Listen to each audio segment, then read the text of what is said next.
అందరూ బాగున్నారండి. మనమైతే 11 గుడ్లు వేసామండి ఈ పెట్ట కింద. 11 గుడ్లు వేస్తే మొత్తం మీద 6 పిల్లల్ని అయితే మాత్రం చేసింది ఈ పెట్ట. 5 గుడ్లు పొదగలేదు, పిల్లల్ని చేయలేదు. మీకు కనపడుతుంది కదా, 6 పిల్లల్లో చేసింది ఈ నల్ల పెట్ట. మనకి తెల్లవి వచ్చేసి 2 పిల్లలు ఉన్నాయి, మిగతా 4 కూడా నల్ల పిల్లలు ఉన్నాయి. దాని కలర్లో వచ్చినాయి. మరి తెల్లగా వచ్చినాయి అంటే ఆ పిల్లలు తండ్రి కలర్ వచ్చి ఉంటాయి, ఆ పుంజు కలర్ వచ్చి ఉంటాయండి.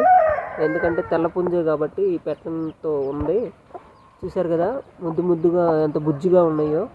ఈ పిల్లలు వచ్చేసి 6 పిల్లలు ఉన్నాయి, మీకు కనపడుతున్నాయి కదా. ఈ 6 పిల్లలు కూడా పుట్టి ఒక 4 days మాత్రమే అయింది. మనకి బెల్లం నీళ్ళు పెట్టాము, అలాగే బియ్యంని సన్నగా నూకగా చేసి అవి వేసాము.